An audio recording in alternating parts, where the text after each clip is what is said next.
monks and nuns and lay people from the top of Vulture Peak, which is a small mountain in northern India. There were several thousand people sitting around him. And what he did in delivering this sermon or discourse, he took a flower and he held up the flower.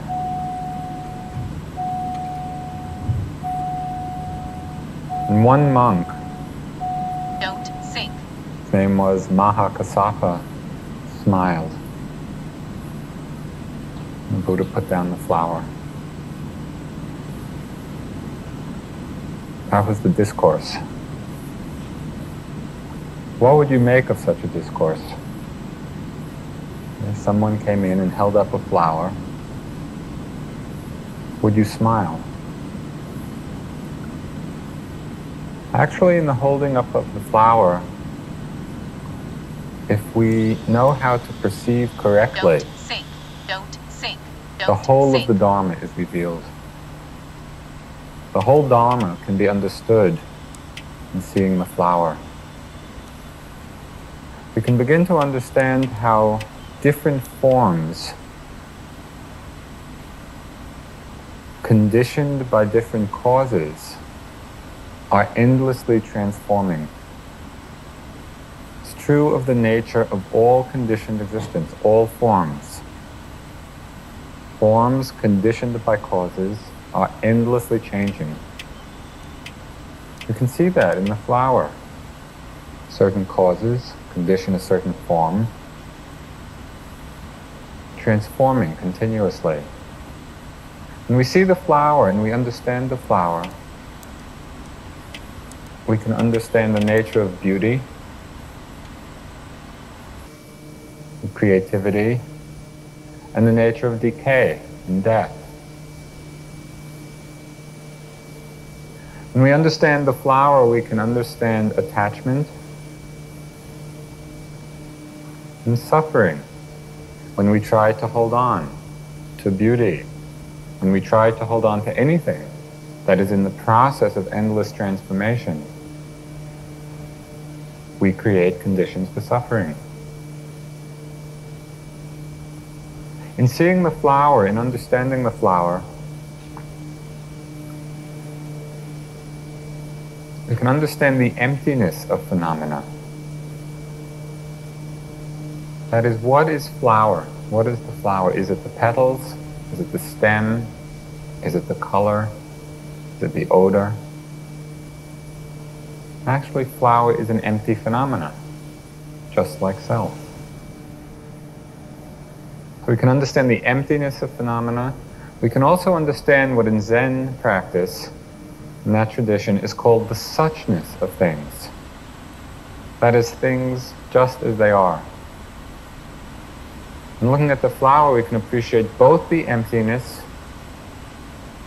of essential essence, and also on the other side, the suchness of it. Flower just as it is. The suchness of things means the quality of the experience before interpretation, before comment, before evaluation, before judgment.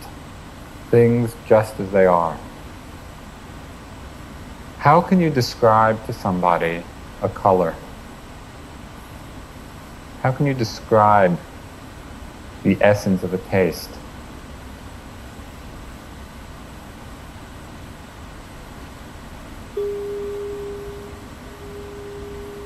How can you describe the sound?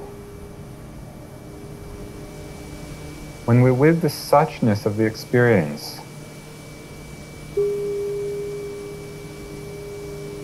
there's no inside, there's no outside, there's no bell, there's no ear. All of that comes afterwards. There's just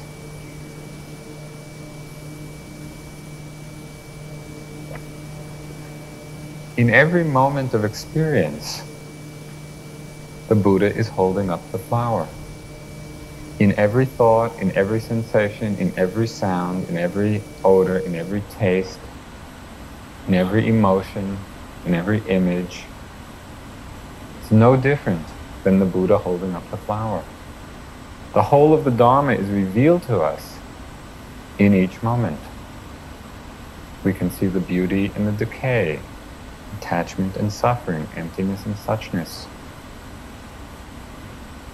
Said that the whole of the 84,000 suttas or discourses of the teachings are contained in that flower. It's no wonder that Mahakassapa smiled. A brilliant discourse.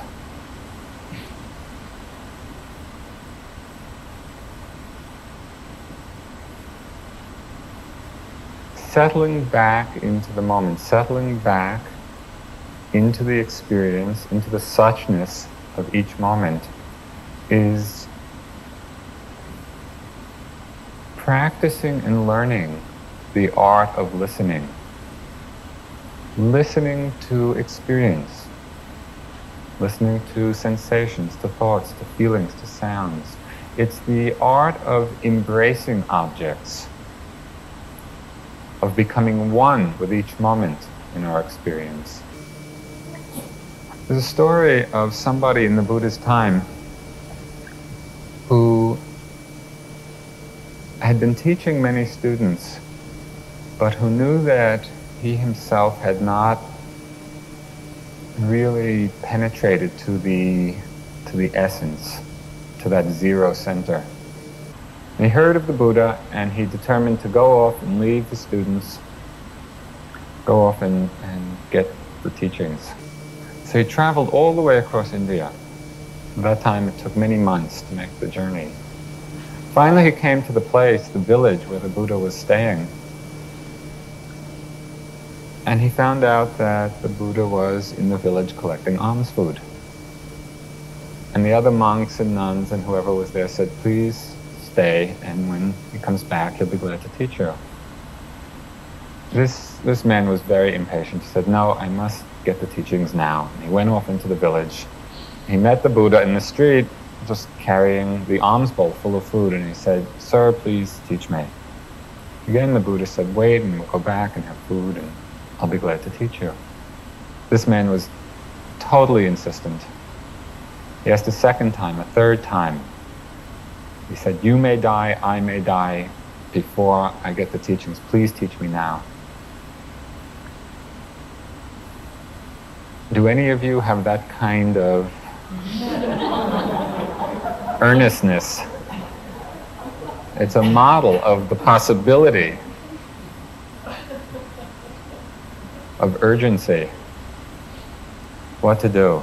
The Buddha's standing there with his alms bowl full of food. He was asked the proverbial 3 times, he agreed. But how to give the teachings just succinctly? There was no flour around.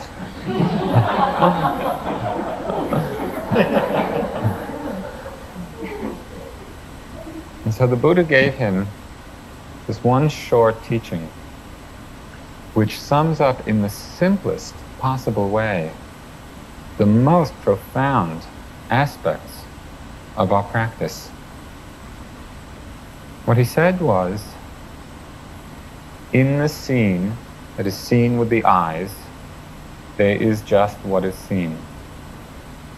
And in the heard, there is just what is heard. And in the sensed, that is smelled and tasted and sensed in the body, there is just what is sensed. And in the thought, there is just what is thought.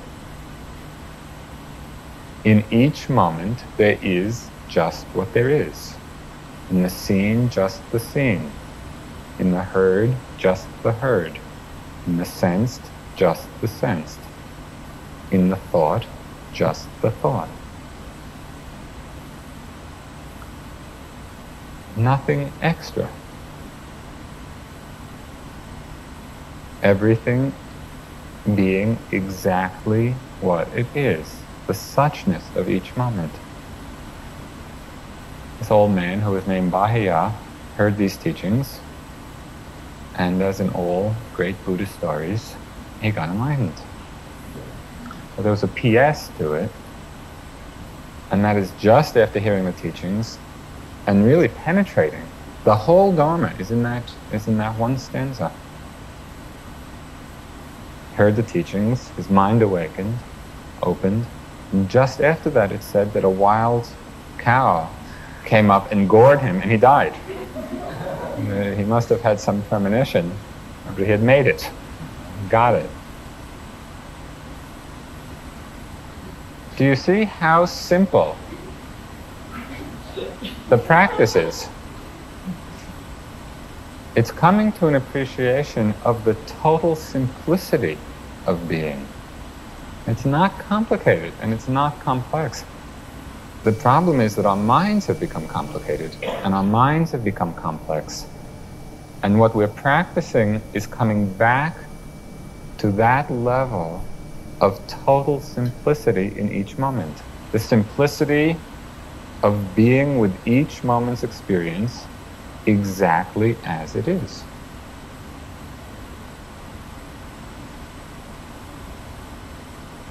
In the seen, just the seen. In the heard, just the heard. In the sense, just the sense. In the thought, just the thought. Moment after moment. This settling back into the moment. Being with each experience as it presents itself, becoming one with it, leads to a quality or an understanding of balance and of rhythm. The balance of mind that's not jumping into each moment's experience with attachment, with aversion, with our likes, with our dislikes, with complexity of interpretation. There's a tremendous balance of mind which comes about when we settle back in a soft and allowing way to be with our experience as it unfolds. And in that balance, we begin to become one with the rhythm of life, the rhythm of experience. There's an old Chinese saying, it comes from some poem. Sitting quietly, doing nothing, spring comes and the grass grows by itself. Sitting quietly, doing nothing, spring comes and the grass grows by itself. All of nature is a process unfolding, and we are part of that. We're not different. There's a natural unfolding of the Dharma of our lives, of experience. If we can settle back, sitting quietly doing nothing, what in the Chinese are called the 10,000 joys and the 10,000 sorrows. A nice image for the totality of life's experience. The 10,000 joys and the 10,000 sorrows arise and pass in their own time, in their own rhythm. We become one with that flow. Sometimes people hear sitting quietly doing nothing and they misinterpret it. And they think it means sitting quietly doing nothing.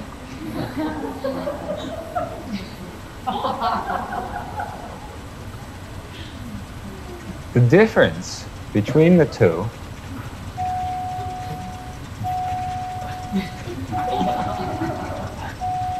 has to do with understanding the difference between non-action and inaction. Non-action is that openness and balance of mind in which everything is happening. Everything is arising and passing. Non-action allows for the fullness of experience. Inaction is a withdrawal from experience. They're very different states. Put another way, it's the difference between responding to situations and reacting to situations. When we react, when the mind is reactive, we're jumping into the experience with our judgments, with our likes, with our dislikes, with attachment, with aversion. And we simply play out conditioned habitual responses.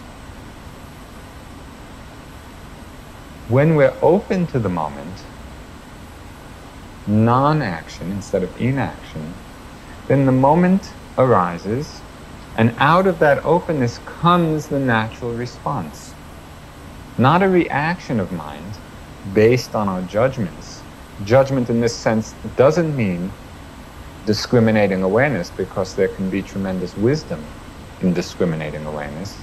Judgment in this sense means the quality of reactiveness, of attachment, of aversion, of holding on, of pushing away.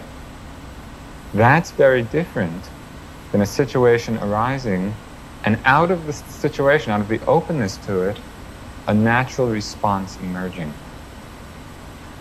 I'll tell you a story which illustrates the possibility of this. A friend of ours was practicing with us in India. She had gone to Calcutta to be with one teacher and was returning to Bodh Gaya, which is a small village where the Buddha was enlightened and which has now become a place of practice and pilgrimage. We had been studying in Bodh Gaya. She was in Calcutta going to the train station in a rickshaw with a friend to take the train back to Bodh Gaya. They were going through some dark streets on the way to the train station. And in some dark alley, this big man kind of jumped out of the alley and started pulling her out of the rickshaw. It was very frightening. It was a really terrifying situation. The friend she was with managed to push this guy away, and the rickshaw got out of that street. She got to the train, she came to Bodh Gaya. She's telling Munindraji the story, and he's very interested in everything. He was very interested in this and exactly what happened. So she goes through all the details of the story, and he listens. When she finishes, he says, "Oh dear, with all the loving kindness in your heart, you should have taken your umbrella and hit that man over the head." Non-action is not inaction.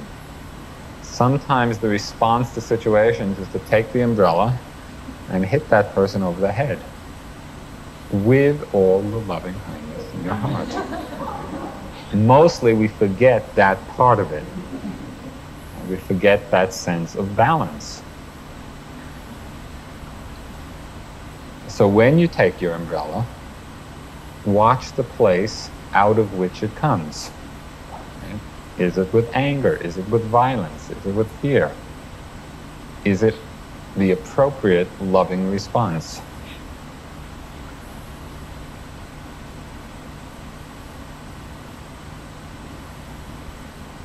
The power of the Buddha's teachings, as perhaps you've gotten a taste of during these last 9 days, has to do with the discipline of simplicity.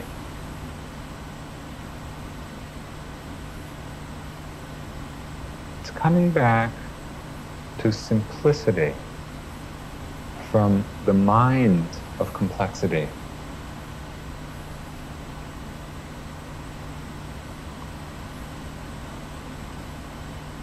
If you're still confused about how to do the practice,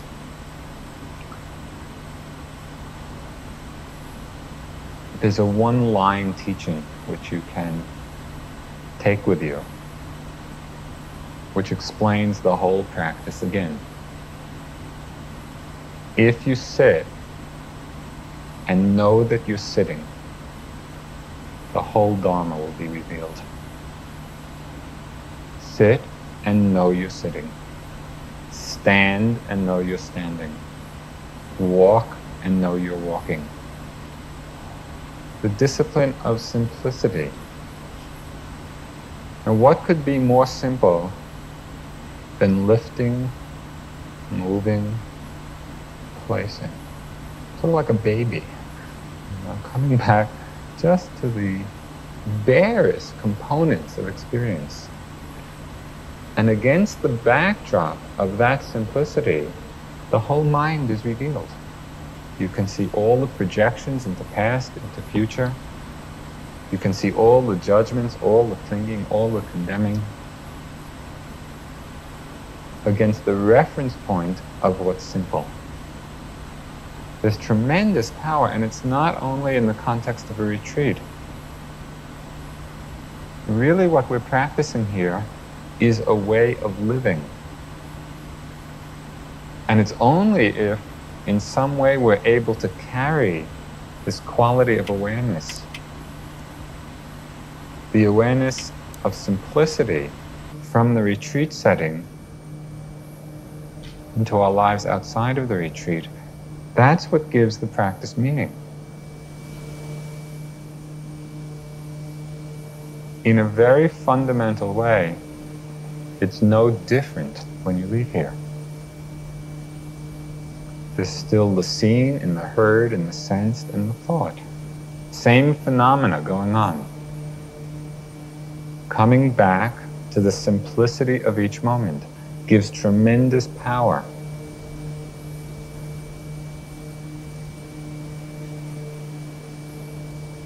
Gives tremendous power and also leads to a wonderful sense of spaciousness. Spaciousness in our minds, spaciousness in our lives. There's a Taoist phrase from the old Chinese tradition. Free and easy wandering. And there's something about those words that suggest very exactly the quality of mind, the ease of mind, the spaciousness of mind. Free and easy wandering. That is, with each moment's experience as it comes, as it goes, without a grasping, without a holding, without a resisting. Suzuki Roshi, in his book Zen Mind, Beginner's Mind, he talked of how the best way to control a cow is to give it a big pasture. You know, if you confine a cow in a small pen, it's going to get tight and nervous and tense. You give it a big pasture, and it roams freely. It's content. It's easy. We don't give ourselves very big pastures. We confine ourselves in the mold of self-images. We create this tightness. Coming back to the discipline of simplicity is to create a field of spaciousness. Give the mind a free pasture. It's as if we're riding a horse. You can either be reining the horse in, or you can give the horse free rein, let it go. Your job being to stay on the horse. Let the mind go. The next sitting, you come back after the walking. Give the mind free rein. Let it go wherever it wants to go. And it will only go one of 6 places. It'll either go to a sight, a sound, a smell, a taste, a sensation, or a mind object. So it's not complicated. Let the mind go wherever it wants to go. Stay in the saddle. 500. And so just be aware of where it goes. You'll get a sense of the rhythm, of the ease, of the spaciousness, of the simplicity of it. We begin to work with a sense of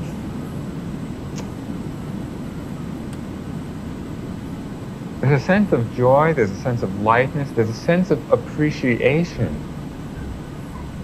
for each moment's gift.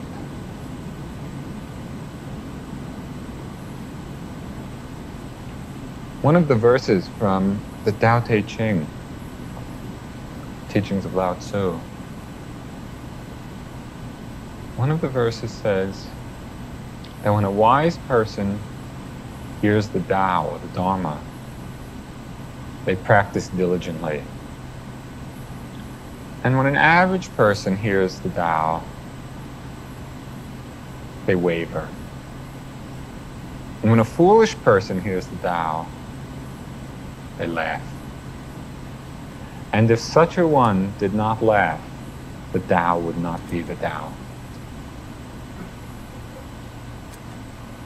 There's this sense of appreciation of all aspects of ourselves, all aspects of everybody else. There was one time in my practice when I was very enthusiastic, had a lot of energy, and was very committed. And I thought that anybody who was not doing intensive practice all